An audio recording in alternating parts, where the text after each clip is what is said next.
4 जुलाई को हरियाणा अध्यापक पात्रता परीक्षा ली गई, जिसमें अनियमितता की रेवाड़ी दिल्ली रोड पर सूरज स्कूल में परीक्षार्थियों के साथ अनियमितता की गई। परीक्षा 3 बजे शुरू होनी थी। परीक्षा आधे घंटे देर से शुरू की। परीक्षा समाप्त होने का समय शाम 5 बजे तक का था। सूरज स्कूल जो परीक्षा सेंटर बना रखा था, इस सेंटर में परीक्षा रात 8 बजे के बाद तक चली। सिस्टम की खामियाजा बच्चों को भुगतना पड़ रहा है। सारी गलती हरियाणा शिक्षा बोर्ड की है। परीक्षार्थी को प्रश्न पुस्तिका की सील टूटी हुई थी। STET की परीक्षार्थियों ने बाहर निकलकर मीडिया को बताया कि हमें अंदर आवाज उठाई तो हमें परीक्षा हॉल के अंदर धमकाया गया। पेपर देना है तो दो, वरना FIR दर्ज करेंगे। सूरज स्कूल के अंदर अनियमितता की गई। जिला उपायुक्त अभिषेक मीणा ने दौरा किया, कोई संतोषजनक जवाब नहीं मिला। अब इसमें बच्चों की जुबानी आप भी सुन सकते हैं। इंडिया TV 24 न्यूज से राजेश कुमार की रिपोर्ट। सर बहुत सारे क्वेश्चन तो गलत ही आ रखे थे, इन पर के टीचर ने कोई एक्शन नहीं लिया। और सबसे ज्यादा तो ये था हमारे पास में ऊपर के जो बिल्डिंग थी थर्ड में, उसमें पूरे में ब्लंडर हो गया था हमारे साथ। हमें पूरा पेपर हमें 6 बजे शुरू हुआ है हमारा पेपर। सारे जो गवर्नमेंट के अधिकारी के बोर्ड के थे उनको बुलाए गए, उसके बाद हुआ है। यहाँ पे इकोनॉमिक्स का पेपर दे दिया गया और उस पेपर को करवा भी लिया बच्चों से, और उस पेपर को बाहर वापस भी भेज दिया गया। बच्चा पेपर देने के लिए आया था इंग्लिश PGT के लिए, लेकिन उनको पेपर दिया गया इकोनॉमिक्स का, और वो इकोनॉमिक्स का ही पेपर करवा के उसको बाहर भी भेज दिया गया।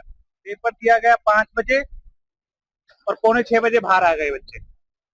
अच्छा, ये अंदर का मैनेजमेंट था। अब मुझे नहीं पता कि ये स्कूल का मिसमैनेजमेंट हुआ है या आगे से हरियाणा प्रशासन बोर्ड की का तरफ से चीजों में गलती है। अच्छा इंग्लिश का। और एग्जाम बहुत डिले स्टार्ट हुआ, मतलब 3:30 बजे स्टार्ट कब हुआ था?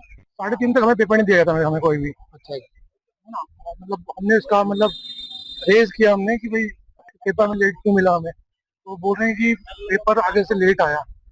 जब एंट्री 2 बजे हो जाती है तो फिर पेपर टाइम से मिलना चाहिए हमें, और पेपर काफी बच्चे पेपर पहले अंदर कर रखे, तो हमने इसलिए प्रोटेस्ट किया। फिर बोला आप लोगों को टाइम मिल जाएगा, बट ठीक है, बट पेपर जब आता है तो वो सील तक आता है। आज जो पेपर जो आया था वो सील तक नहीं आया था, उसकी सील ओपन थी, होमवर्क शीट्स भी ओपन थी और पेपर भी मतलब ओपन था। सूरज स्कूल के सामने हो, अभी सूरज स्कूल रेवाड़ी में है, यहाँ पर मैं अभी एग्जाम देख के आया हूँ। टाइम अभी आप देख सकते हो मेरे मोबाइल के ऊपर क्या टाइम हो रहा है, 7:49। अब कितनी लेट का रुकेगा, हम कब आए थे यहाँ पर आप भी देख रहे होंगे। कितने बजे आए थे और इसको बैठाए रखा, 5:30 बजे हमें एग्जाम पेपर मिला, बैठने का टाइम मिला। इन्होंने हमारी बात को दबा दिया गया। नई पेपरों पर कोई सील आई, 45 मिनट पेपर लेट आया और बोले बैठ जाओ ना, कुछ सील करने का टाइम ना। और कुछ वो सील पैक नहीं थे, सील पहले से टूटी हुई थी। जो हमारे क्वेश्चन पेपर और जो आंसर शीट है तो उसकी जो नंबरिंग मैच होती है वो नंबरिंग मैच नहीं थी, और ना ही वो उसके अंदर थी। ये तो आपके साथ खिलवाड़ किया जा रहा है, इसका मतलब। अब सर ये ऐसा पहली बार हुआ है कि जो मेरे को जो आंसर शीट दी गई थी उस पर ये बोला गया था कि एक बच्चे का नाम था दीपक है, बोले कि आप इनके रोल नंबर काट के और आप अपने फिल कर दीजिए, हमारी बोर्ड में बात हो चुकी है। फिर मैंने बोला कि सर मैं ऐसे तो नहीं कर सकती, क्योंकि